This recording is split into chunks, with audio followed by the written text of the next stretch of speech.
오준 이사장님 어, 발표에 앞서서 제가 간단하게 오준 이사장님의 양력상 좀 소개해드리고 싶습니다. 서울대학교 불어불문학과를 졸업하시고 그리고서 이제 외교관의 길을 걸으셨습니다. 그래서 이제 외교관 이제 생활하시면서 또 런던 대학교에서 비교정치학 석사, 스탠포드 대학교에서 국제정치학 석사를 어, 받으셨고요.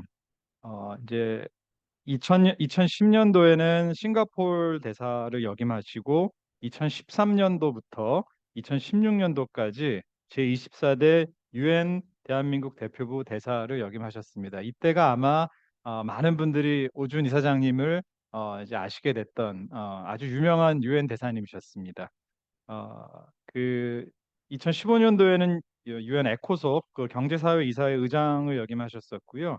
아마 오준 대사님께서 이제 많은 분들에게 알려지시게 된 계기가 2014년도 12월에 유엔 안보리 회의에서 오준 이사장님께서 북한 인권과 관련된 연설을 하셨는데 그 연설이 전 세계적으로 이제 회자가 되었습니다. 정말 감동이 있었던 연설이고요.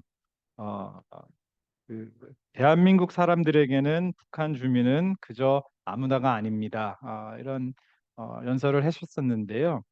그 연설이 제가 기억하기에 지금 벌써 한 8, 9년 전 연설인데도 그때 당시에 한 2천만 뷰가 넘는 엄청난 많은 분들이 그 영상을 봤었던 기억이 나고요.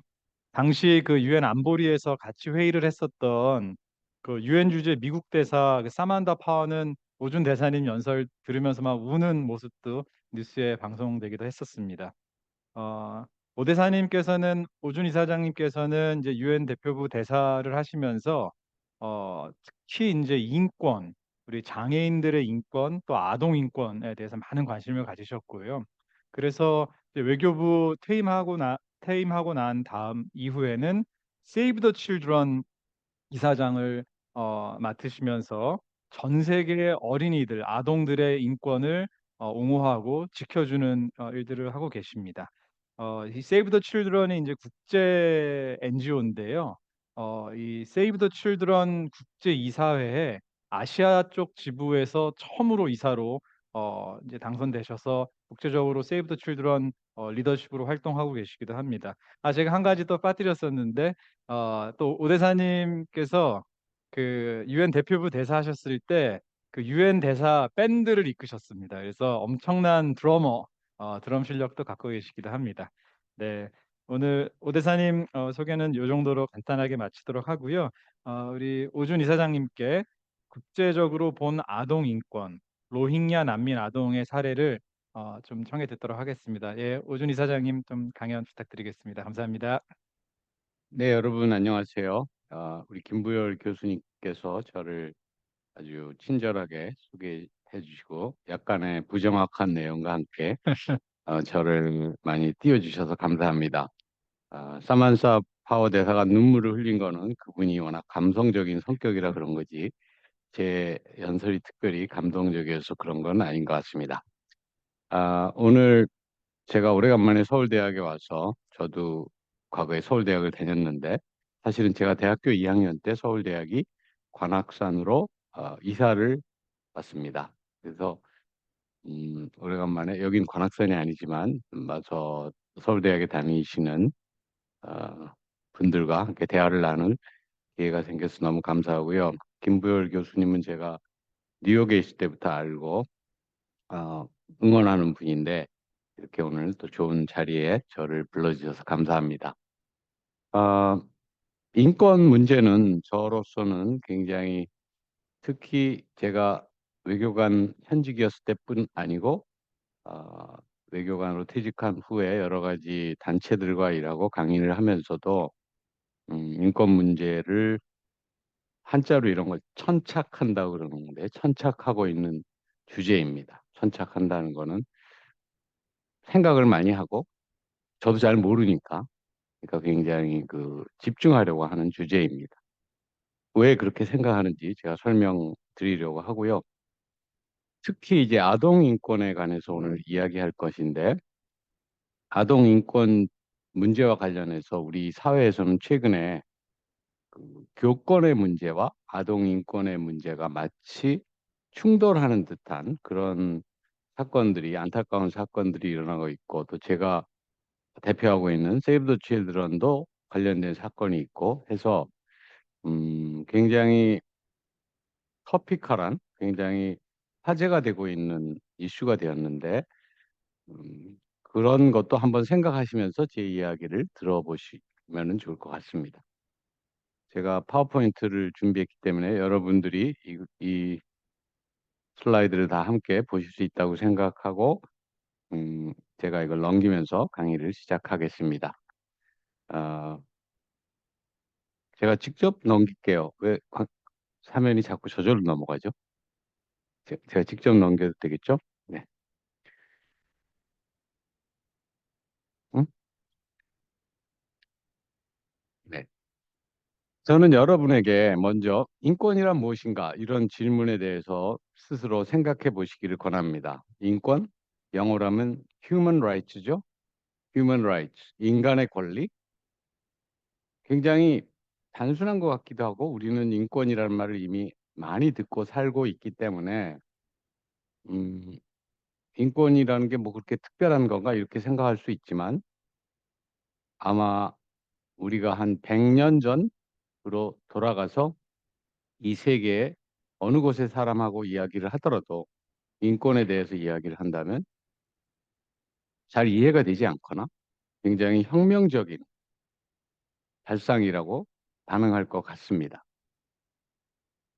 인권을 이야기할 때 보통 유럽에서 16세기 이후 인본주의, 휴머니즘과 함께 시작했다. 그리고 18세기 미국이나 프랑스의 혁명을 계기로 실현되었다.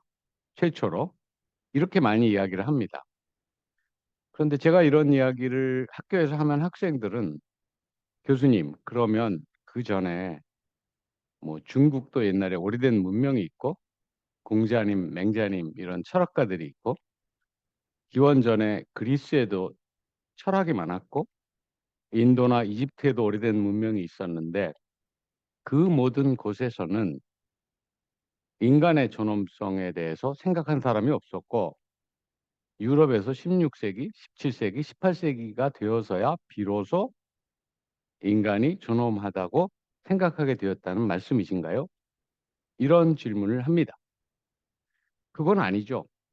우리가 공자, 맹자를 봐도 예를 들어서 왕이 임금이 백성을 다스리는데 마음대로 자의적으로 그렇게 백성들을 다스리면 안 된다. 백성들을 존중해야 된다. 좋은 군주가 되려면 그렇게 해야 된다 하는 점은 중국이 되었던 다른 어떤 오래된 문명이 있는 어느 곳이 되었던 언급된 적이 있습니다. 그러면 그게 인간의 존엄성 아닌가요? 이렇게 물어보실 것 같습니다. 그렇죠? 인간의 존엄성입니다. 그런데 우리가 현대 인권의 개념을 16세기, 17세기, 18세기 이후로 어, 따지는 이유는 이 두 개의 예를 들어서 인권이 최초로 구현된 두 개의 혁명을 생각해 볼까요? 미국 혁명이나 프랑스 혁명이나 모두 18세기에 일어났습니다. 두 혁명 간의 간격은 13년밖에 되지 않습니다. 사실 미국 독립혁명에 참여했던 사람이 프랑스 혁명에 가서 참여한 사람도 있었습니다. 이 두 혁명의 공통점은 왕을 쫓아냈습니다. 사실은 그 전의 역사에서도 왕을 쫓아낸 적은 많습니다.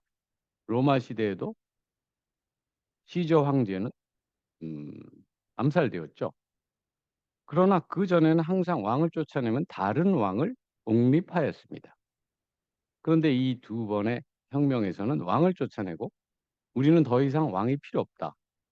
아마 그 시대에 다른 사람들이 들으면 이 사람들 정신 나갔나?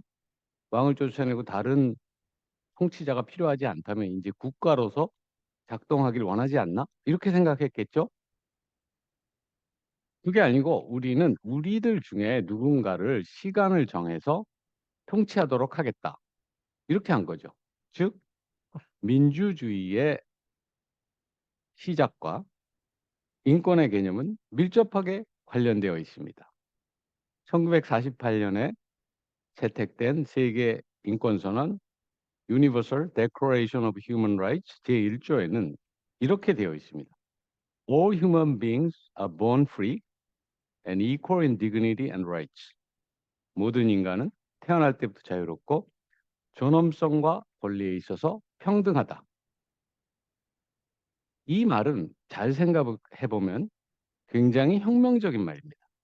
제가 혁명적이라는 표현을 쓰는 이유는 인간은 자유롭고 평등하지 않았기 때문에 수천 년 동안 그렇게 이야기하는 겁니다. 사실은 지금도 인간이 완전히 자유롭고 평등하지는 않죠. 오히려 인류의 역사는 인간의 불평등을 계속 유지하기 위한 노력의 연속이었습니다. 여러분, 조선시대에는 우리나라에 노비가 있었습니다. 왕에게서 태어나면 왕자나 공주이고 노비에게 태어나면 노비입니다. 즉 신분이 있고 태어날 때부터 평등하지 않았습니다. 노비의 인구는 조선시대에 자꾸 줄어드니까 조선 말기에는 어머니이든 아버니이든 한 사람만 노비면 너도 노비다. 이렇게 법을 바꿔서 조선시대가 끝날 때쯤은 노비 인구가 20%가 넘었답니다. 어떤 분이 조선시대의 능지처참에 대한 연구를 했습니다. 능지처참은 사형제도인데 교수형이나 참수형과 달리 사람을 아주 잔혹하게 처형하는 것이죠. 왜 그렇게 잔혹하게 처형할까요? 본보기로 삼으려는 것이죠. 다른 사람들이 이런 범죄를 하면 꿈도 꾸지 마라. 이렇게 잔혹하게 죽을 수 있다. 그러면 능지처참을 당한 사람들은 도대체 무슨 죄를 저질렀을까요? 어느 교수님이 연구한 것을 제가 읽었는데 그 연구에 의하면 주로 사회의 제도와 신분에 도전하는 범죄를 저질렀습니다. 그러니까 노비인 주제에 자기 주인 주인에게 대들었다든지 또는 주인의 부인이나 딸과 어떤 관계를 맺었다든지 이런 사회적으로 볼 때 사회의 제도와 신분에 도전하는 것을 아주 심각한 범죄로 삼아서 능지처참형으로 본때를 보여서 아무도 그런 도전을 하지 못하도록 한 것이죠.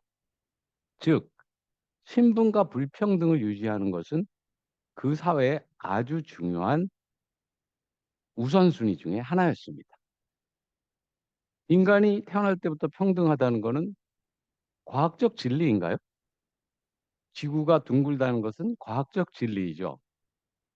우리가 지구가 둥근 걸 볼 수 없었지만 과거에는 지금은 우주선에서 보면 지구가 확실하게 둥급니다. 과학적 진리였지만 인간은 그것을 알 수 없었을 뿐입니다. 인간이 평등하다는 것도 과학적 진리였는데 우리가 알지 못했던 건가요? 글쎄요. 여러분들이 어떻게 생각하시든 그거는 여러분들이 생각해 보실 수 있는데 저는 인간이 평등하다는 게 과학적 진리는 아니라고 생각합니다. 저는 오히려 이념이라고 생각합니다. 이념은 뭐죠? 예를 들어서 국가가 어, 생산을 독점하고 모든 국민들은 월급을 받고 일하게 만든다. 그러면 우리 사회가 더 평등한 사회가 될 것이다. 이런 이념을 우리가 공산주의라고 하죠. 이념이라는 거는 우리 사회를 이런 원칙을 가지고 운영을 하면 보다 많은 사람들이 행복해질 것이다. 보다 많은 사람들이 더 복지를 누릴 수 있을 것이다. 등 사회를 어떤 방향으로 이끌어 가려는 원칙입니다. 저는 인권도 그런 이념이라고 생각합니다. 어떤 인권을 공부하시는 분들은 제가 이렇게 얘기하면 동의하지 않을지도 모르겠습니다. 또한 기독교적인 생각에서는 인권은 하나님이 모든 사람을 평등하게 창조했기 때문에 누구나 태어날 때부터 평등하다. 이렇게 주장할 수도 있습니다. 사실 1948년에 세계 인권 선언을 만들기 위한 협상을 할 때 유럽 국가들의 대표들은 하나님이 우리를 모두 평등하게 창조했다. 이 말을 넣어야 된다고 음, 주장했습니다. 그러나 그 말은 들어가지는 않았습니다. 왜냐하면 기독교만이 유일한 종교는 아니기 때문에. 어쨌든 간에 인권과 민주주의의 개념은 뗄 수 없는 관계에 있습니다. 미국 혁명이나 프랑스 혁명이나 왕을 쫓아내고 우리는 더 이상의 왕이 필요하지 않다. 우리는 우리 중에 누군가를 뽑아서 일정 기간 통치하게 하겠다. 그랬을 때 왜? 무엇을 근거로? 이런 질문이 들어오면 대답이 필요합니다. 그 대답이 저는 인권이라고 생각합니다. 왜냐하면 모든 인간은 태어날 때부터 자유롭고 평등하기 때문에. 왜 그렇게 생각하는데? 성경에 그렇게 써 있어? 공자님이 그렇게 얘기했어? 왜 그렇게 생각하는데? 하면은 뚜렷한 답은 없습니다. 모든 인간은 인간이기만 하면 평등하다. 남자이든 여자이든 피부색이 하얗든 검든 팔이 두 개가 있든 팔이 하나가 있든 인간인 이상은 다 또 평등하다. 그럼 동물은 거기서부터 이제 새로운 차원의 논의가 되는 겁니다. 동물도 생명이니까 생명은 다 평등하다. 이렇게 얘기해야 될까요? 그러면 외계 생명은 지금 우리가 외계 생명을 아직 만나지 못했지만 지구가 아닌 다른 곳에도 생명이 있다고 할 때 인간이나 외계 생명체나 다 평등하다고 해야 할까요? 같은 권리를 가졌다고 해야 할까요? 저도 그건 잘 모르겠고 그거는 저희가 지금 논의하는 인권의 범위는 벗어나는 것 같습니다.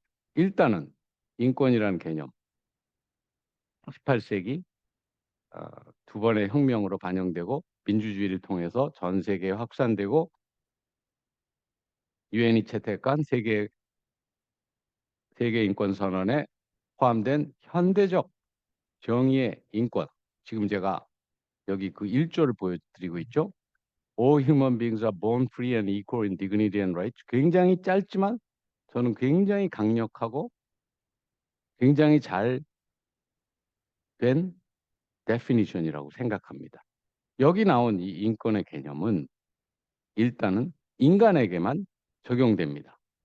동물이나 외계 생명까지 적용되냐고 물어보신다면 여러분이 그것을 계속 연구해 보실 걸 권합니다. 인권이란 사회적인 개념입니다. 즉 인간과 인간의 관계에서만 의미가 있습니다. 어떤 사람이 어디서 가서 혼자 살면 인권이란 건 아무 의미 없는 개념입니다. 로빈슨 크루소가 무인도에 가서 혼자 살면 그 무인도에 사자가 있어서 로빈슨을 잡아먹으려 하면 로빈슨의 인권을 침해하는 건가요? 사자도 먹고 살아야죠. 사자의 입장에서 보면 로빈슨은 정당한 먹이입니다. 그런데 어느 날 또 다른 배가 난파돼서 어떤 아이가 떠내려왔는데 로빈슨은 그 아이의 이름을 프라이데이라고 졌습니다. 금요일 날 떠내려와서. 로빈슨은 프라이데이에게 너랑 나랑 여기서 둘이 살잖아. 앞으로 밥은 맨날 네가 해라. 내가 설거지 할게. 그래서 프라이데이가 매일 밥을 했는데 어느 날 생각해 보니까 좀 억울한 것 같아요. 로빈슨 선생님, 혹시 바꾸면 안 될까요? 제가 설거지하고 선생님이 밥하시고. 그때 로빈슨이 너 계속 밥할래? 아니면 한 대 맞을래? 이렇게 얘기하면 지금 여기 인권 침해가 일어났다는 걸 느끼시겠죠. 인권 침해가 가능합니다. 왜냐하면 두 사람이 있으니까. 로빈슨이 혼자 살 때는 인권 침해라는 건 음, 없었습니다. 그래서 인권은 social construct, 사회적 개념입니다. 사람이 살고 있는 곳에서는 어디에서나 집에서 가정폭력, 학교에서 왕따, 직장에서 성희롱 모든 것이 인권 침해입니다. 인간은 다른 인간의 인권을 침해할 수 있습니다. 그런데 가장 심각하고 대규모의 조직적인 인권 침해를 할 수 있는 능력을 가진 주체는 누구일까요? 그것은 국가입니다. 음, 왜냐하면 국가는 인간이 만든 모든 인스티튜션 중에 모든 조직 중에 가장 강력한 힘을 가지고 있습니다. 여러분의 부모님이 여러분의 이 말을 안 들으면 용돈을 안 주거나 집에서 쫓아낼 수 있지만 여러분을 감금하거나 처형할 수는 없습니다. 국가는 할 수 있습니다. 저는 대한민국 형법에 제가 개인적으로 동의한 적이 한 번도 없지만 그냥 대한민국에서 태어났기 때문에 제가 대한민국 형법을 어기면 감옥에도 가고 처형도 받을 수 있습니다. 국가는 인간이 만든 조직 중에 가장 강력한 힘을 가지고 있고 국민의 인권을 보호할 일차적 책임을 국가가 가지고 있음에도 불구하고 사실상 가장 강력한 인권 침해도 가능합니다. 음. 나치 독일이 600만 명의 유태인을 학살한 경우라든지 크메르주가 150만 명의 사람들을 캄보디아 국민을 학살한 걸 생각해 보십시오. 단지 유태인이라는 이유로 어떤 범죄를 하지도 않았는데 단지 전 정권에 충성했다는 이유로 학살을 당한 거죠. 상식적으로 생각해도 이보다 더 심각한 인권 침해가 일어나기는 어려울 것 같습니다. 이런 대규모의 조직적인 인권 침해는 모두 국가가 저질렀습니다. 인권 침해를 국가가 저지르는 일이 적어지려면 민주주의 국가가 많아져야 되겠죠. 민주주의 국가는 지난 한 3, 40년 동안에 거의 2배 가까이 늘었습니다. 이 지도를 보시면 초록색은 민주국가, 노란색은 부분적 민주국가입니다. 아직도 면적으로는 비민주국가가 많은데 국가의 숫자로는 이제 비민주국가는 3분의 1 정도밖에 없습니다. 30년 사이에 어떤 나라가 비민주였다가 민주가 됐나 궁금하시면 멀리 생각하실 거 없이 우리나라를 생각하면 됩니다. 우리나라가 지금은 초록색이지만 30년 전에는 보라색이었다고 봐야 되겠죠. 또는 40년 전에는. 유엔은 1945년에 유엔이 만들어졌을 때 음, 세 개의 핵심적인 과제, 보통 이걸 three pillars라고 합니다. 필라는 기둥이죠. 유엔을 받쳐주는 세 개의 기둥이라는 뜻이죠. 세 개의 핵심 과제를 가지고 만들어졌습니다. 평화와 개발과 인권입니다. Peace, Development, 그리고 Human Rights. 사실 유엔 헌장은 필라라는 표현을 쓰고 있지는 않습니다. 다만 헌장을 공부한 연구자들과 외교관들은 유엔 헌장이 세 개의 핵심적인 three key issue areas, three pillars를 가지고 있다. 이렇게 결론을 내렸습니다. 사실은 평화가 가장 중요한 목적이었지만 1차, 2차 대전을 겪으면서 사람들을 먹고 살게 해주고 사람들이 인간의 존엄성을 가지고 살게 해주지 못하면 평화가 유지될 수 없다는 걸 비싼 값을 치르고 교훈을 얻었다고 할 수 있겠죠. 유엔이 인권을 보호하기 위해서 하는 노력과 활동은 크게 두 가지로 나눠 생각할 수 있습니다. 한 가지는 국가에 의한 인권 침해로부터 시민들을 보호하는 것입니다.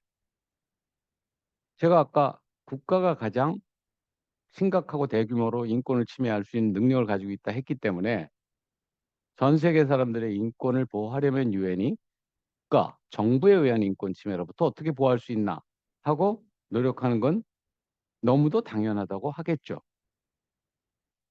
그럼에도 불구하고 사실 유엔이 전 세계 사람들의 인권을 보호하기 위해서 국가로부터 보호해주기 위해서 할 수 있는 일은 오랫동안 네이밍 앤 쉐이밍밖에 없었습니다.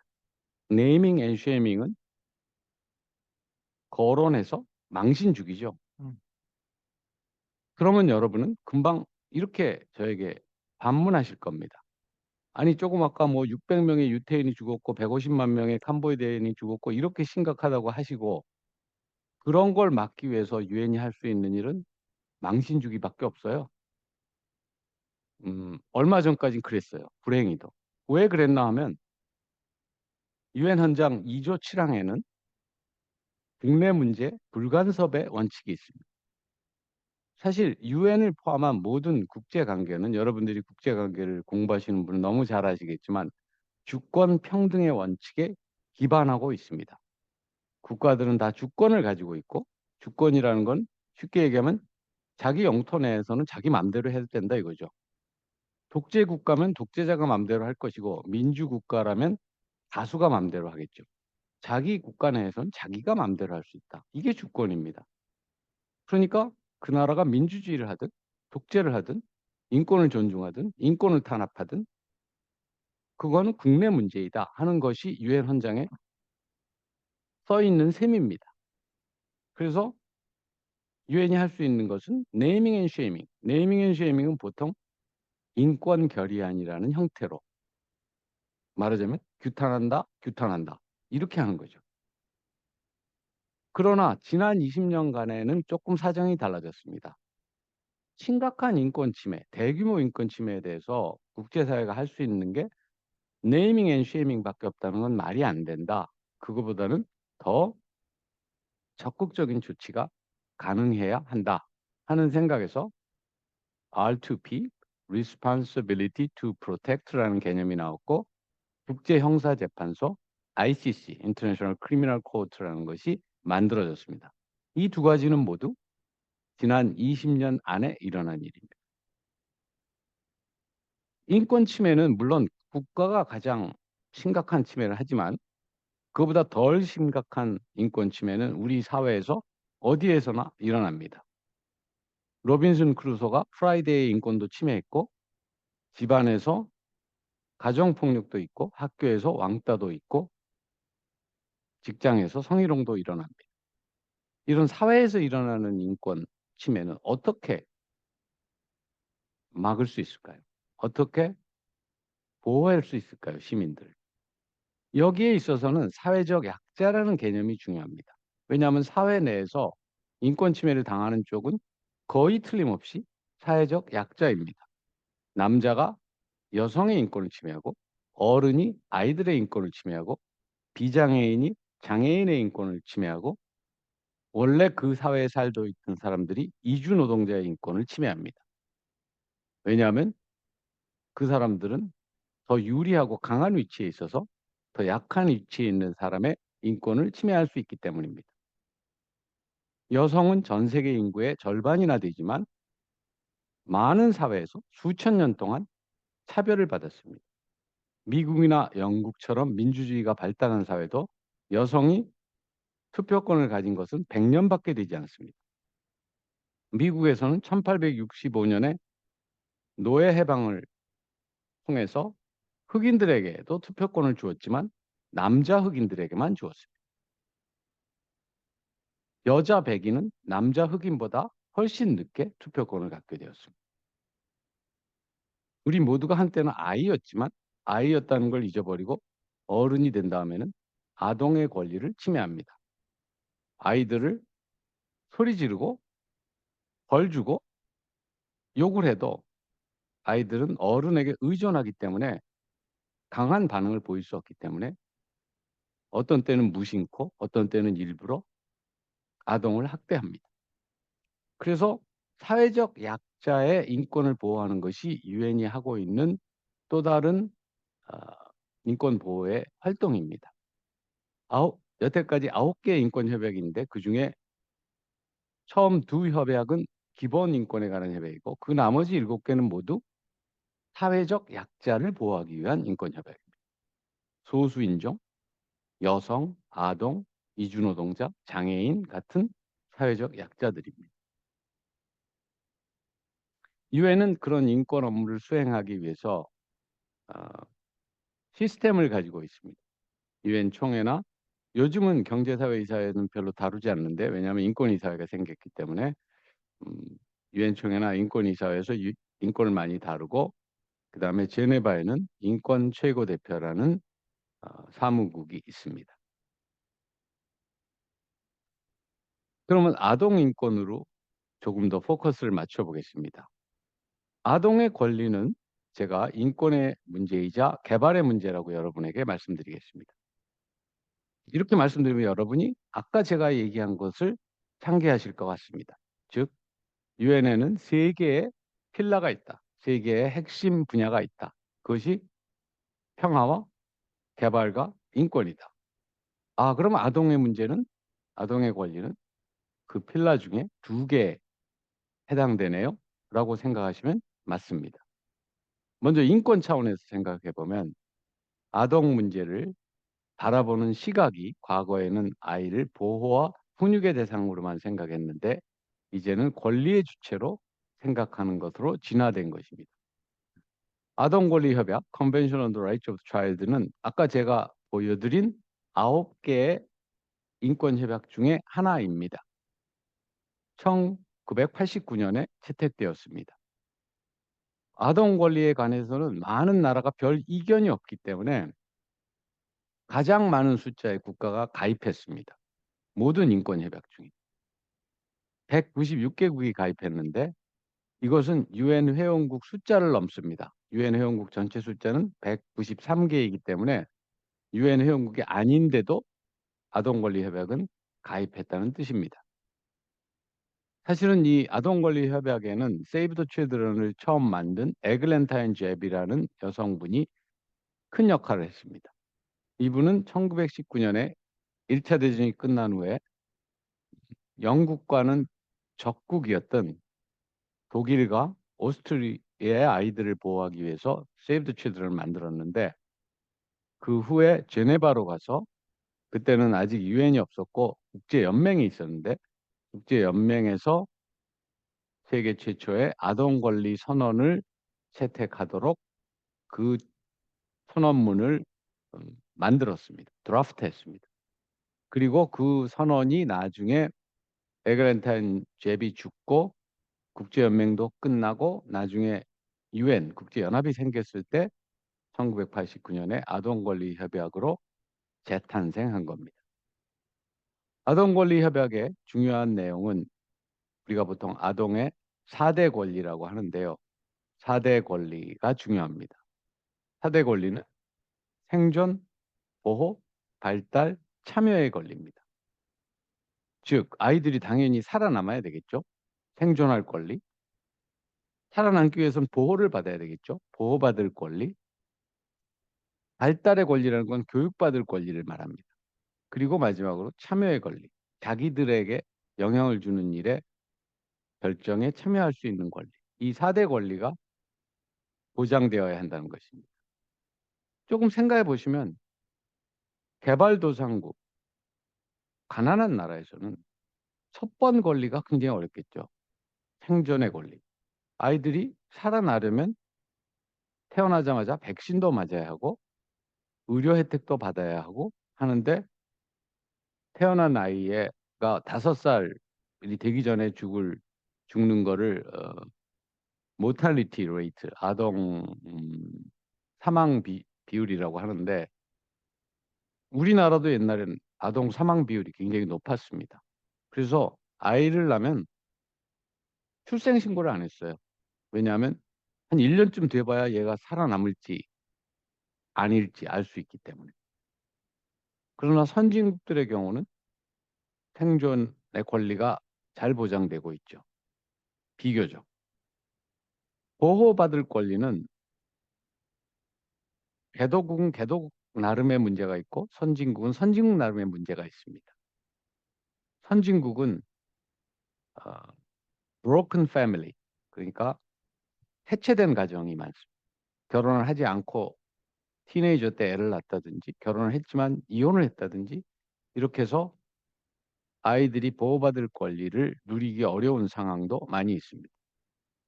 개도국의 보호가 잘 안 되는 것과 선진국의 보호가 잘 안 되는 것은 되게 다른 이유인 경우가 많습니다. 아동권리협약은 아동들이 볼 수 있게 하기 위해서 이렇게 아이들의 언어로 번역을 해놨습니다. 영어로도 아이들의 언어로 번역이 돼 있고 사실 아동권리협약의 원문을 보시면 아동권리협약뿐 아니라 아까 제가 말씀드린 9개의 유엔 인권 협약들은 여러분이 읽어보시면 이게 도대체 무슨 소리를 한 건지 굉장히 어려운 말을 많이 써놨습니다. 그 이유 중에 하나는 법률가들이 그걸 만들었기 때문에 그런 것도 있고요. 제가 법률가를 비난하는 게 아닙니다. 어쨌든 법률가들이 모든 협약을 만들 때 보통 사람은 못 알아듣더라도 자기네 생각에 정확하게 돼야 된다 생각하고 만들었기 때문에 우리가 쉽게 이해하기 어려운 면도 있고, 그 다음에는 어, 성인의 용어를 사용하니까 그런 거죠. 그래서 아동의 용어를 사용한 아동권리협약이 있고, 또 우리말로도 아동의 용어를 사용한 아동권리협약도 있습니다. 모든 유엔 인권협약은 전문가 위원회가 있습니다. 거기에 가입한 나라들이 그 인권협약을 잘 지키고 있는지 어, 심사를 받는 거죠. 보통 가입한 국가가 많으니까 매년 심사를 받을 수는 없고 한 5년에 한 번 정도 심사를 받습니다. 그러면 대개 18명으로 구성되는데 18명으로 구성된 전문가들이 심사를 합니다. 예를 들어서 아동권리 협약은 196개국이 가입했다고 했죠. 196 나누기 5는 한 40개 정도 되겠네요. 그러니까 매년 40개 정도 국가의 이행 현황을 심사합니다. 우리나라에서는 이학희 교수님이라는 분이 위원으로 참여한 적도 있고 의장을 하신 적도 있습니다. 지금은 임기가 끝나셨지만, 우리나라에 대해서 음, 아동권리위원회가 우리나라도 5년에 한 번 심사받을 거잖아요. 마지막 받았을 때 2019년에 뭐라고 했는지 볼까요? 이렇게 이야기했습니다. 난민법 제정, 아동학대 처벌법 제정, 입양허가제 도입 등 어, 이런 거는 평가한다. 긍정평가한다. 그러니까 우리나라는 긍정평가를 받을 부분들이 꽤 있습니다. 5년에 한 번 심사를 받으니까 5년 동안 일어난 긍정적인 일들을 평가합니다. 근데 긍정평가는 처음에 한 패러그래프고요. 그 나머지는 전부 다 문제점들을 지적했습니다. 어떤 문제들을 지적했을까요?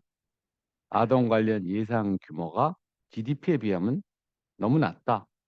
경제적으로 소외된 아동, 장애아동, 이주아동들이 아직도 차별을 받고 있다. 아동 자살률이 너무 높다. 우리는 아동 자살률이 세계에서 제일 높습니다.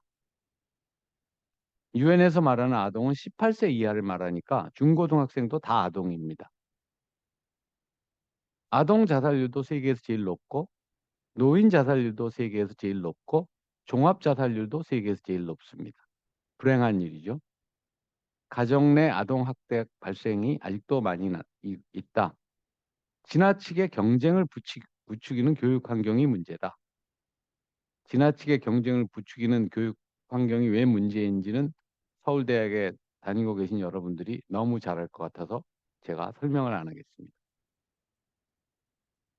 형사 미성년자 연령을 만 13세 미만으로 낮추려는 제안도 걱정스럽다.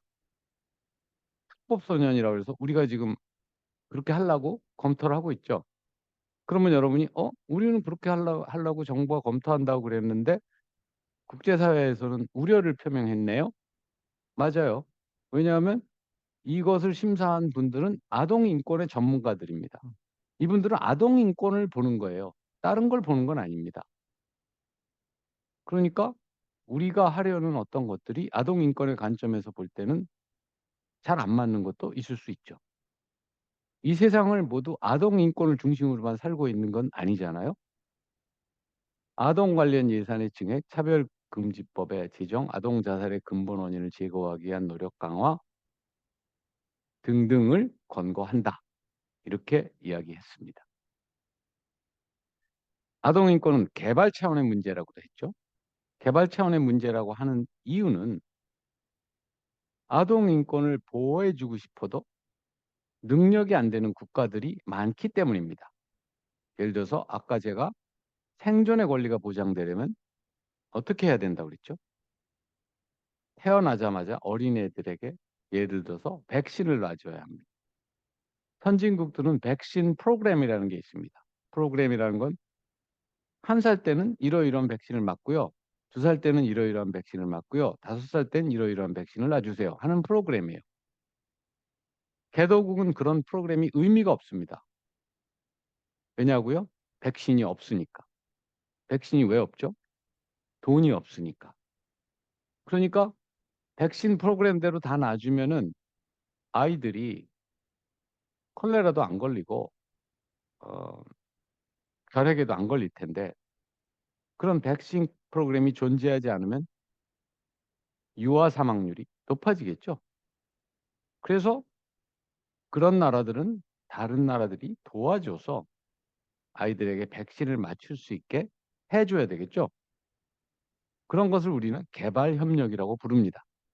그래서 아동 인권이 보장되려면 어떤 부분은 그 국가의 능력과 관련이 있기 때문에 개발 차원의 문제인 것입니다. 개발이라는 건 꼭 경제 성장만을 뜻하는 게 아닙니다. 사회 발전도 개발입니다. 오늘날의 개발은 Sustainable Development입니다. 지속 가능한 개발. Sustainable Development는 보통 three dimensions, 세 개의 차원이 있다고 우리가 이야기합니다. 경제, 사회, 환경입니다. 사회 차원의 개발이 되려면 예를 들면 젠더 이퀄리티, 양성평등 같은 것도 중요한 개념입니다. 그래서 음, 아동 인권은 인권의 문제이기도 하고 개발의 문제이기도 합니다. SDG, 지속 가능한 개발 목표가 나오기 전에 MDG, 밀레니엄 개발 목표라는 게 있었는데 밀레니엄 개발 목표에도 이미 아동 분야에 중요한 목표들이 있었습니다. 지속 가능 개발 목표에도 물론 아동 분야의 중요한 목표들이 포함되어 있습니다. 지속 가능 개발 목표는 17개가 있습니다. 지속 가능 개발 목표 중에 아동 분야의 중요한 과제는 SDG 3 3번 목표. SDG 3 3번 목표는 어, 보건입니다. SDG 4 4번 목표는 교육입니다. education 등등 17개의 목표에 아동 관련 사항들이 많이 반영되어 있습니다. 이렇게 SDG 여러 군데에 반영되어 있는 이슈를 우리는 크로스 커링 이슈라고 합니다. 크로스 커링, 여기저기 다 해당되는 이슈다 이런 뜻입니다. 아동 문제라든지 양성평등의 문제라든지 장애인의 문제라든지 이런 것들은 크로스 커링 이슈입니다. SDG 17개 목표 중에 아동 관련 또 목표는 17개지만 타겟이 169개거든요.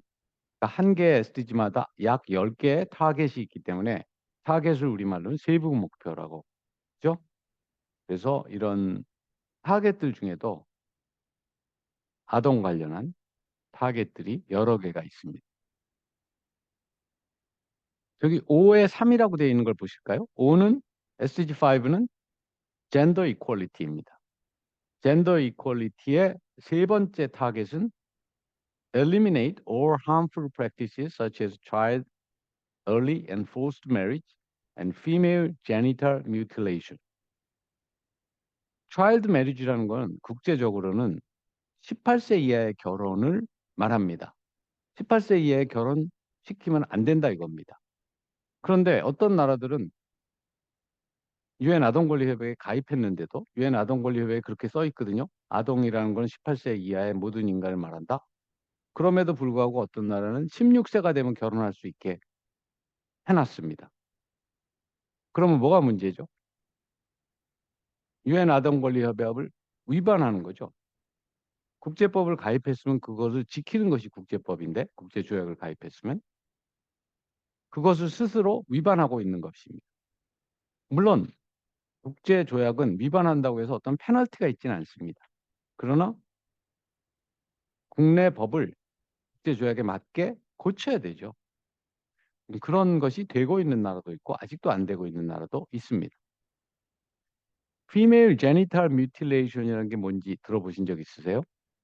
보통 에크로님으로 FGM이라고 많이 하는데 아프리카나 중동의 어떤 나라들은 어린아이, 여아들의 성기를 마치 남아들의 할례를 하듯이 그렇게 손상시키는 관습이 있습니다. 이것도 없어져야 될 harmful practice, 유해한 관습 중에 하나입니다. 끝으로 제가 로힝가 난민 아동 문제에 대해서 조금 이야기를 하고 정리를 하겠습니다.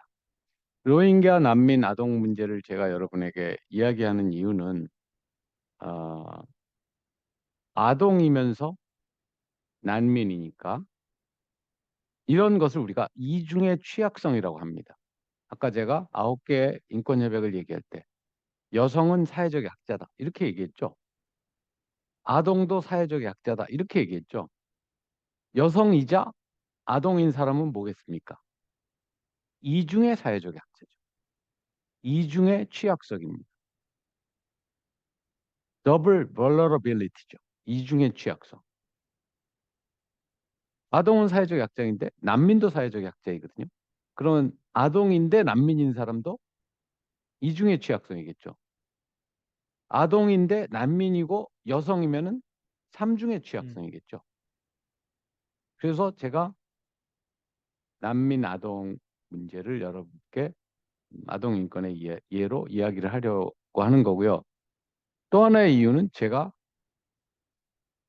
최근에 한 달 전에 로힝가 난민이 있는 방글라데시의 콕스바자라는 곳에 다녀왔기 음, 때문입니다. 방글라데시의 콕스바자에는 로힝가 난민촌이 있습니다. 약 100만 명의 난민이 있는데요. 방글라데시는 미얀마와 국경을 갖고 있습니다. 그러니까 미얀마에 살고 있던 로힝가라는 인종이 방글라데시로 대거 넘어온 겁니다. 특히 6년 전에 넘어왔습니다. 그 전에도 조금씩은 넘어왔다가 6년 전에 7, 80만에 달하는 난민이 넘어왔습니다. 그래서 지금은 100만 명이나 되는 난민이 저 난민촌에 임시 숙소죠. 저기에 살고 있습니다. 여기에는 여러 가지 문제점이 있지만 우선 로힝가 난민 문제의 역사적 배경으로 인해서 이 문제가 원천적으로 해결되기 어려운 문제라는 어려움이 있습니다. 그 전에 영국이 인도를 식민지로 통치할 때 방글라데시나 파키스탄은 모두 인도의 일부였죠. 처음에는. 그랬다가 영국의 식민 지배에서 벗어날 때 파키스탄과 방글라데시는 우리는 이슬람이기 때문에 독립국가로 독립하겠다. 이렇게 됐습니다. 그래서 처음에는 파키스탄 이름으로 독립했는데 파키스탄은 서, 서쪽과 동쪽에 나눠져 있었습니다. 즉 인도의 서쪽과 동쪽에. 그런데 동파키스탄이 우리는 서파키스탄하고는 같이 한 나라로 더 이상 못 살겠다 하고 독립을 했습니다. 그 동파키스탄이 방글라데시입니다. 사실은 방글라데시는 굉장히 작은 나라입니다. 면적이 남한보다 조금 큰 정도인데 인구는 남한의 3배입니다. 1억 5천만의 인구가 있습니다. 그렇게 작은 나라에 산업도 많지 않은 나라에 1억 5천만이나 되는 인구가 존재하는 이유는 세계에서 가장 쌀 농사가 잘 되는 곳이기 때문입니다. 쌀은 다른 어떤 주식, 밀이나 보리나 다른 어떤 주식과 비교할 때도 쌀은 영양가가 높아서 많은 사람을 먹여 살릴 수 있습니다. 그래서 쌀 농사가 세계에서 가장 잘 되는 곳 중에 하나인 방글라데시에는 다른 산업이 없음에도 불구하고 한국 인구의 3배나 되는 인구 과밀 지역이 되었습니다. 영국이 인도를 가장 중요한 식민지로 여겼지만 그 주변의 다른 나라들도 통치했는데 바로 동쪽에 있는 버마를 통치했습니다. 버마는 오늘날 미얀마입니다. 영국 사람들은 인도 사람들이 식민지로서는 교육도 받고 똑똑하다고 생각해서 다른 식민지에 인도인들을 데리고 갔습니다. 버마에 갈 때는 벵갈리, 오늘의 방글라데시 사람들을 데리고 갔습니다. 버마 사람들의 입장에서 볼 때는 자기네랑 다른 생김새도 다르고 언어도 다르고 종교도 자기네는 불교인데 로힝가는 무슬림이고 이런 사람들이 와서 영국의 식민 통치에 나쁘게 얘기하면 앞잡이 노릇을 했기 때문에 미얀마인들의 반감이 존재합니다. 반감이 있다고 해서 그들을 인권 탄압을 하는 건 물론 잘못된 일이죠. 그러한 반감의 기반을 두고 미얀마 정부와 군대는 로힝가족을 많이 탄압했습니다. 그래서 조금씩 방글라데시로 탈출하다가 6년 전에는 70만 명이나 한꺼번에 탈출했습니다. 방글라데시는 이들을 받아들였지만 이들이 원래 방글라데시에서 미얀마로 간 거다 하는 거는 엄청 오래전의 일이고 방글라데시는 가난하고 인구 과밀인데 로힝가 난민까지 방글라데시 국민이 되도록 할 수는 없다 하는 정책으로 콕스바자의 임시 정착은 허용했지만 난민으로 인정하지 않고 미얀마는 이들의 국적을 박탈하고 해서 세계에서 가장 큰 무국적자 집단입니다. Stateless. 방글라데시 정부는 임시 수용을 계속 강조하고 있기 때문에 난민촌에 전기도 주지 않고 집을 짓는데도 대나무만 갖고 지라고 그러고 길을 만드는데도 시멘트나 콘크리트 길은 못 만들게 하고 교육을 받을 때도 임시 교육만 받게 합니다. 그러다 보니 이들이 조금 있다가 금방 미얀마로 돌아갈 거라면 견딜 수 있겠지만 돌아갈 가능성이 전혀 보이지 않는데 캠프에서 태어난 아이도 이제 6살, 7살이 되었는데 캠프에서 태어난 아이는 아직까지 태어나서 한 번도 전등을 본 적이 없고 텔레비전을 본 적이 없고 냉장고를 본 적이 없고 컴퓨터를 본 적이 없습니다. 전기가 없기 때문에. 그들에게는 캠프 내가 그들의 세상입니다. 굉장히 심각한 아동인권 침해이죠. 그럼 이 아동인권의 침해가 누구 책임이냐? 따지기가 굉장히 어렵습니다. 미얀마가 빨리 자기 나라에 다시 받아야 하는 건지, 방글라데시가 이들이 여기서 좀 더 영속적인 삶을 있게 허용해 줘야 되는 건지 어렵습니다.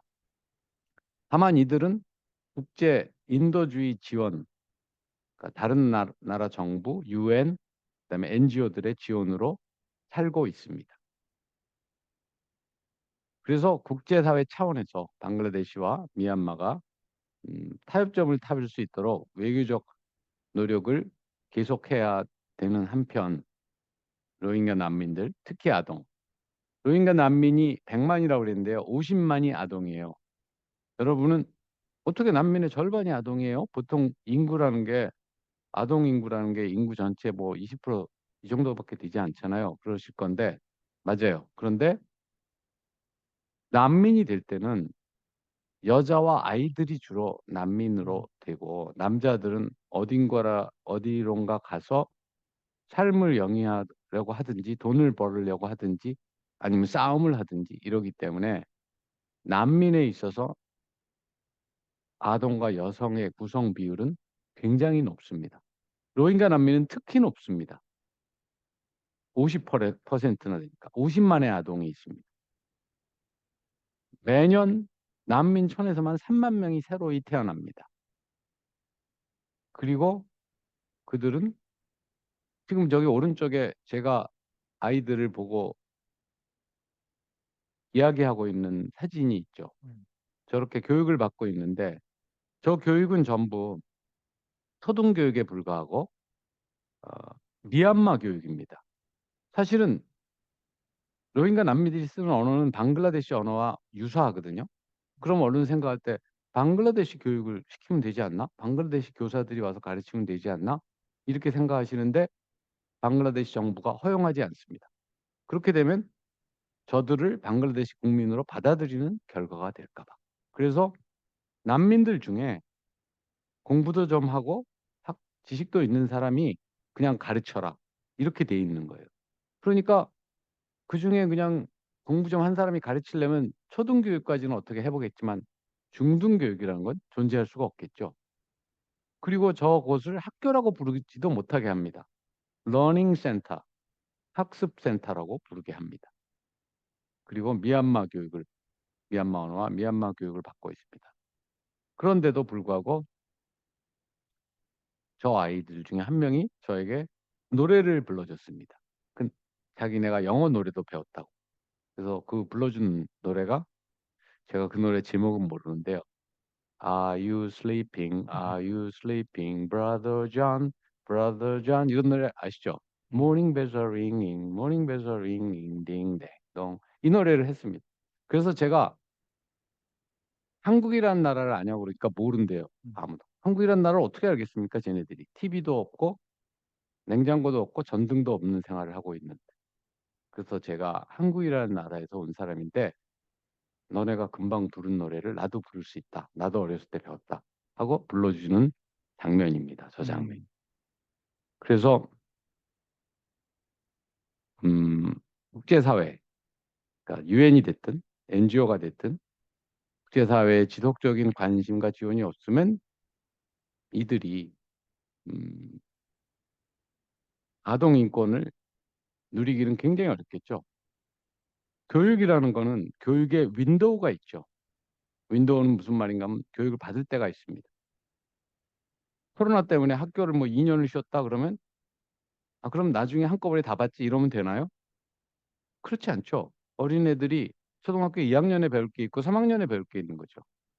지금 이 아이들은 어릴 때 배워야 되는 걸 6년, 7년치를 몽땅 어떻게 보면 보류되고 있는 상황입니다. 그것을 회복할 수 있는 기회가 있을까요? 회복할 수 있는 시간이 있을까요? 굉장히 어려운 이야기죠.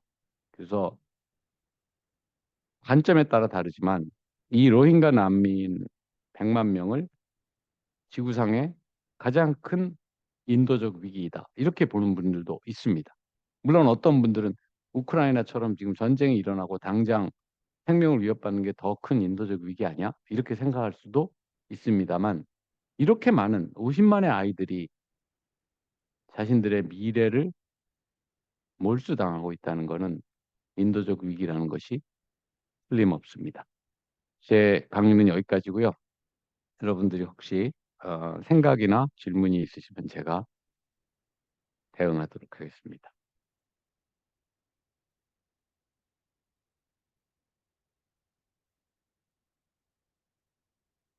네, 그 질문을 채팅창으로 보내주시는 동안에 저도 좀 오준 이사장님께 하나 좀 여쭤보고 싶은 게요.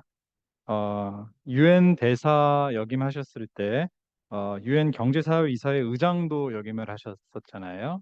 그때 인권, 특히 아동 인권에 대해서 유엔에서 이렇게 어떤 활동과 논의를 하셨었을 때와 이제 지금 세이브 더 칠드런 이사장으로서 또 국내외 취약한 아이들의 인권과 발전 개발을 위해서 노력하셨었을 때 좀 가장 기억 남는 경험들 일화가 있는지 좀 여쭙고 싶습니다. 네, 인권 관련의 일을 제가 할 때 또는 어디 가서 사람들하고 이런 강연을 할 때 저에게 가장 많이 이야기해달라는 주제는 사실은 북한 인권입니다. 음, 사실은 내일 제가 북한 인권과 관련한 COI 그 북한인권조사위원회 설립 10주년 기념 회의를 내일 외교부 주재로 하기 때문에 내일 오전에 그 회의에도 참여하게 되어 있는데 우리 입장에서는 물론 북한이 우리와 분단된 민족이고 우리의 형제 자매이니까 그들의 인권이 침해되는 거는 우리에게 더 직접 와닿는 그런 어, 그걸 말하자면 영향이 있죠. 어, 북한 핵 문제는 북한이 핵무기를 쓰지 않는 한 보통 일반 사람들의 삶에 직접적인 영향을 주지는 않고 있지만 인권 문제라는 건 뭡니까? 인권 문제는 우리의 매일매일의 삶이잖아요. 우리가 어떤 자유가 있나? 우리가 어떤 삶이 억압되고 있나? 여기 학생분들의 세대에는 태어나서부터 민주국가에 살았지만 우리 세대는 처음에 삶의 절반 정도는 민주국가가 아닌 한국에 살았거든요. 그래서 어떤 때는 답답하게 느끼고 어떤 때는 외국의 미국이나 유럽의 민주국가들의 뉴스를 볼 때 아, 우리는 언제 저렇게 될 수가 있을까? 또는 내가 살아있는 동안 저렇게 될 수가 있을까? 이런 생각도 했어요. 왜냐하면 독재 국가였을 때는 그 독재가 언제 끝나는지 알 수 없잖아요. 그러니까 북한 주민들도 저는 그렇게 생각하고 있을 거라고 생각합니다. 그 북한 주민을 우리의 형제 자매라고 공감을 하면은 그런 생각에 답답한 마음을 갖고 살아야 되는 형제 자매들이 안타깝죠. 그러나 북한 인권의 문제는 사실은 다른 모든 인권 문제의 일부입니다. 아동 인권 문제도 다른 모든 인권 문제의 일부입니다. 제가 아까 그런 말씀을 드렸는데 아동 인권을 다루는 사람들은 아동 인권의 관점에서만 본다. 최근 교권과 아동 인권 간에 마치 충돌이 있는 것처럼 보이는 그런 사건들이 일어나는 이유도 사실은 아동 인권을 다루는 분들은 아동 인권의 관점에서만 보고 교권을 생각하시는 분들은 교권의 관점에서만 보기 때문입니다. 그래서 그런 어떤 충돌이 불가피한 것인데 그런데 문제는 사실 그보다 더 심각한 문제는 음, 그런 인권을 누리지 못하는 상황에 있는 경우입니다. 인권을 누리는 국가들도 인권에 있어서 완벽한 국가는 없습니다. 아까 제가 우리나라가 아동권리위원회의 심사를 받을 때 이러이러한 것들을 지적을 받는다 하고 설명을 드렸는데 그뿐 아니고 유엔 인권이사회에서 4년에 한 번씩 하는 어, 보편적 정례 검토라는 종합적인 인권 심사가 있습니다. 그거는 어떤 전문가 위원회의 평가를 받는 게 아니고 피어 리뷰, 동료 평가입니다. 즉 유엔 인권 이사회에 4년에 한 번씩 가서 한국의 인권 상황이 이래요 하고 보고서를 하면 다른 나라들이 거기에 평가를 하는 겁니다. 평가라기보다 지적을 하는 겁니다. 모든 유엔 회원국 중에 여태까지 그런 보편적 정례 검토가 한 세 번의 사이클을 거쳤는데, 그러니까 모든 나라가 세 번 정도를 받았는데, 세 번의 보편적 정례 검토에서 가장 많은 숫자의 지적을 받은 나라가 어디라고 생각하세요? 미국입니다. 왜 미국일까요? 미국이 가장 인권에 심각한 문제가 있는 나라인가요? 그렇진 않죠. 제 생각에는 이유 중에 하나는 미국이 얄미워서, 미국이 얄미워서 딴 나라들이 한마디씩 한다. 이런 것도 있는 것 같아요. 그러나 그걸 떠나서 미국이나 한국이나 일본은 예를 들어서 이코노미스트 잡지가 내는 민주주의 평가라든지 다른 어떤 인권 평가 지수에서 20등 안에 들지 못합니다. 한국, 미국, 일본은 모두 21등, 22등, 23등 이 정도에 머무르고 있습니다. 20등 안에 드는 나라는 어디일까요? 모두 유럽입니다. 음. 뭐 등수가 중요한 건 아니지만 우리도 그런 데서 지적을 받습니다. 우리가 받는 지적은 어떤 지적을 받을까요? 왜 당신들은 아직도 사형 제도가 있어? 우리나라는 지난 25년간 사형을 집행하지 않았지만 사형 제도가 있습니다, 법적으로. 왜 당신들은 성적 지향성, 그러니까 동성애자라는 이유로 사람을 차별해? 왜 당신들은 경찰이 과잉 진압해? 뭐 이런 식의 지적을 받습니다. 미국도 마찬가지입니다. 미국도 사형 제도를 가지고 있고 경찰의 과잉 진압도 미국이 흔히 받는 지적 중에 하나입니다.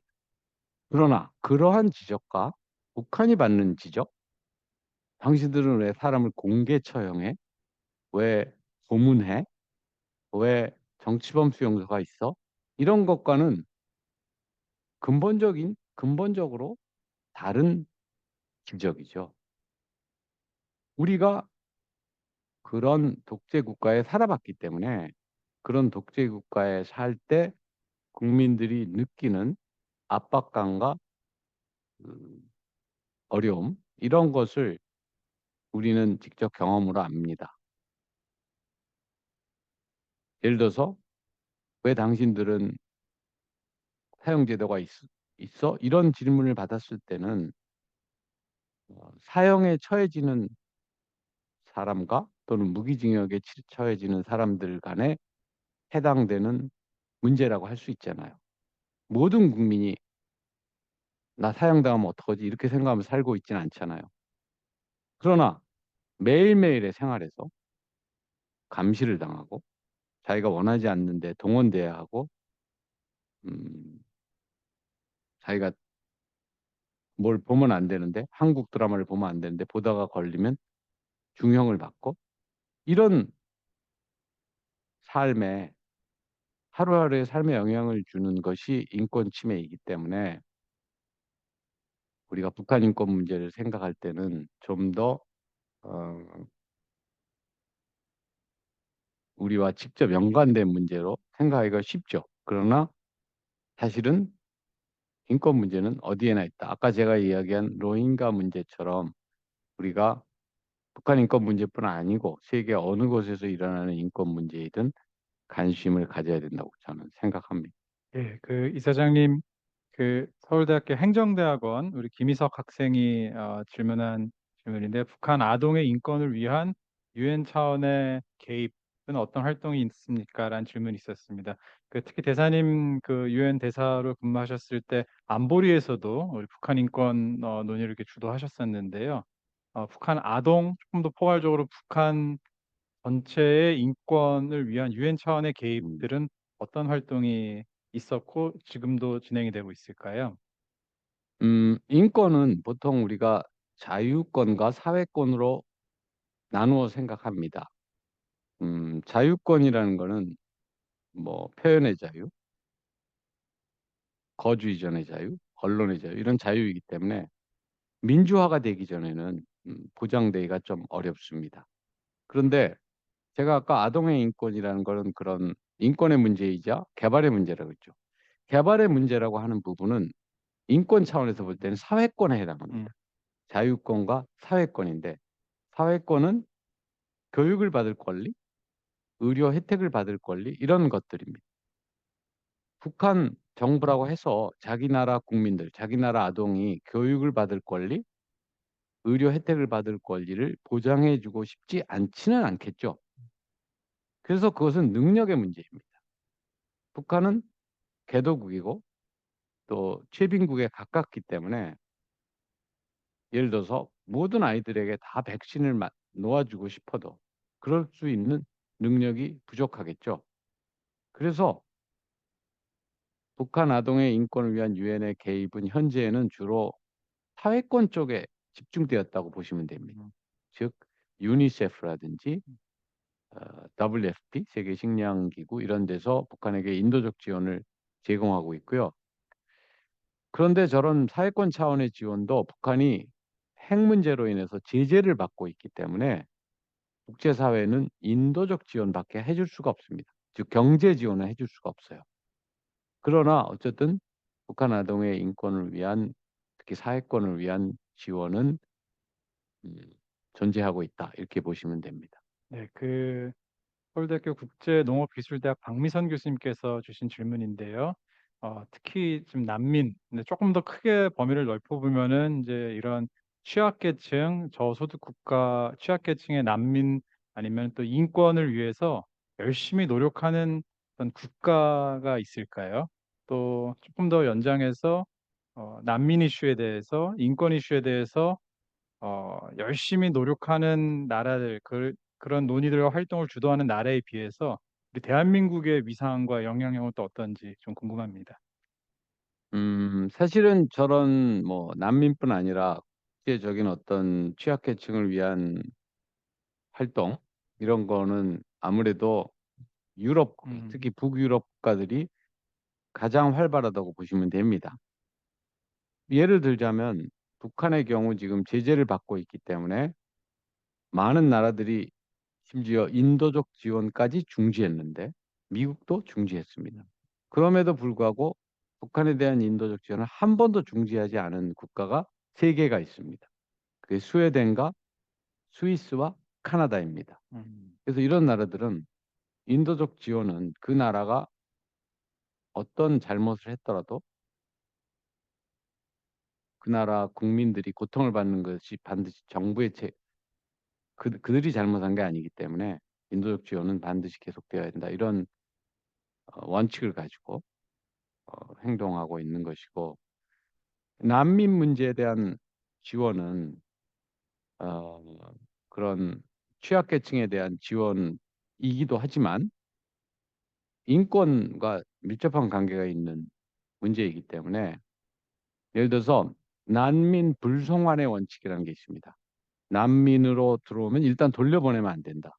원래 온 나라로. 음, 그것은 이미 난민 조약에 가입한 국가들의 의무일 뿐 아니라 국제법의 보편적인 원칙으로 인정되고 있습니다. 난민 조약에 가입을 했든 안 했든 난민이 들어왔을 때 그 온 나라로 돌려보내면 안 된다 하는 음, 것이죠. 음. 그래서 적극적인 역할은 유럽 국가, 특히 북유럽 국가들이 많이 하고 있다 이렇게 보시면 맞을 것 같습니다. 네, 이렇게 난민 정책 또 인권 문제에 있어서 이렇게 훌륭한 또그 주도적인 역할을 하는 북유럽 국가들 국가들에 대해서 소개해 주셨는데요. 그 non-government 섹터에서 또 활약하고 있는 우리 세이브 더 칠드런도 대표적인 기관인데요.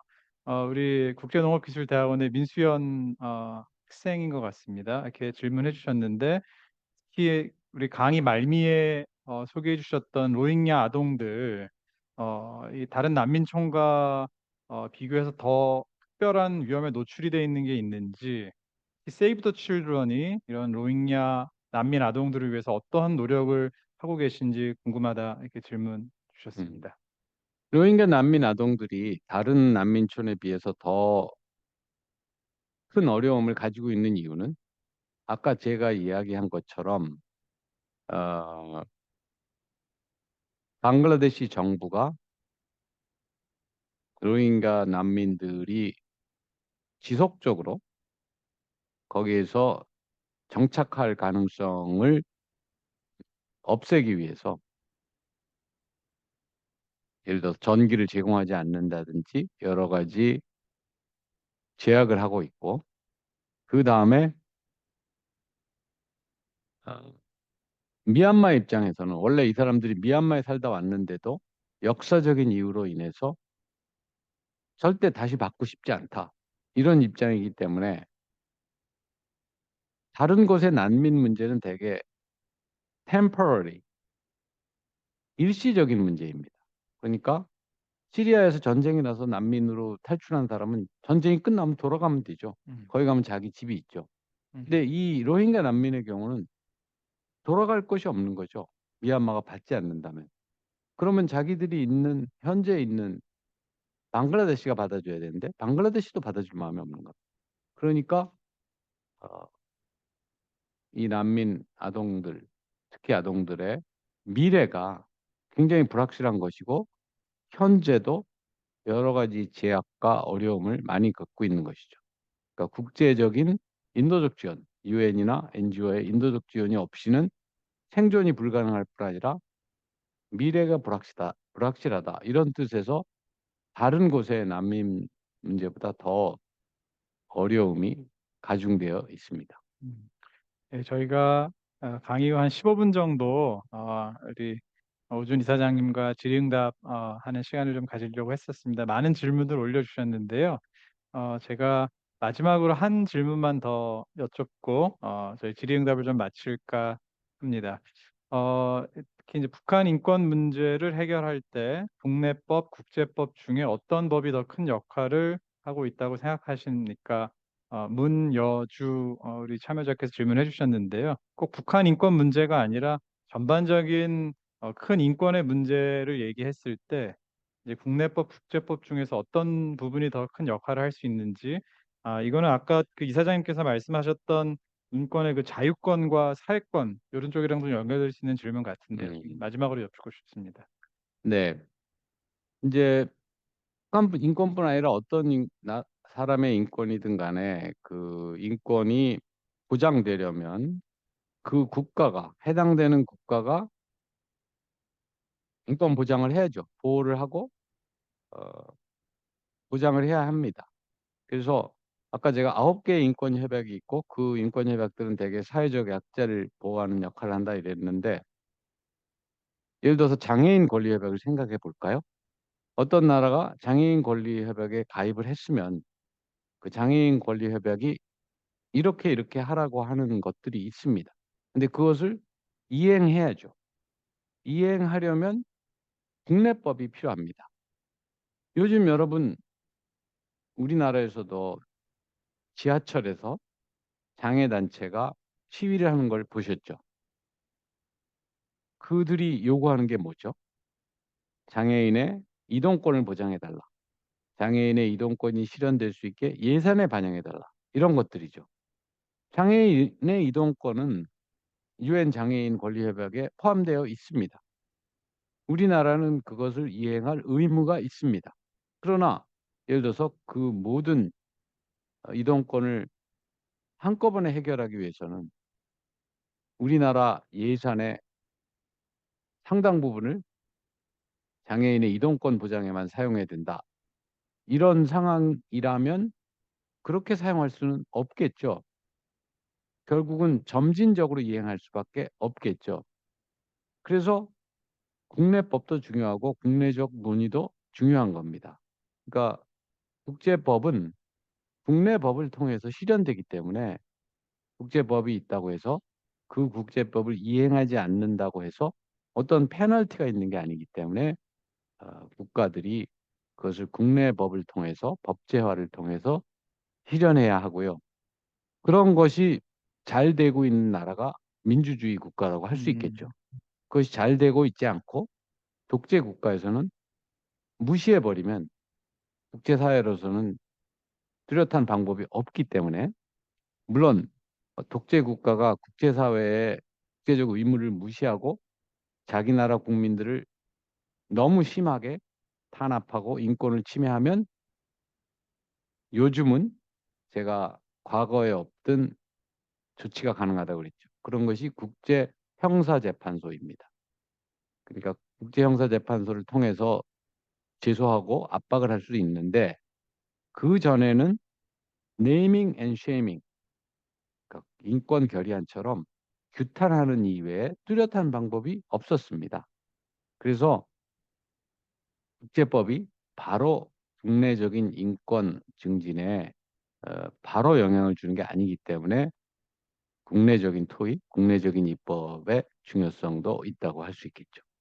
네, 오늘 우리 서울대학교 통일평화연구원 제20차 평화 포럼에서 국제적으로 본 아동 인권, 로힝야 난민 아동의 예를 통해서 오늘 좋은 강연해 주신 오준 이사장님께 다시 한번 감사 말씀드립니다. 늘 우리 오준 이사장님, 오준 대사님의 특강 강연은 좀 이렇게 울림이 큰 것 같습니다. 우리 마지막에도 그 로힝야 난민 아동 캠프에서 이렇게 아이들 노래 듣고 또 대사님이 또 그 노래도 직접 해주시고 만약에 그 영상이 있었다면은 아마 그 사만다 파워 유엔 미국 대사는 또 우시지 않았을까 이런 생각이 듭니다.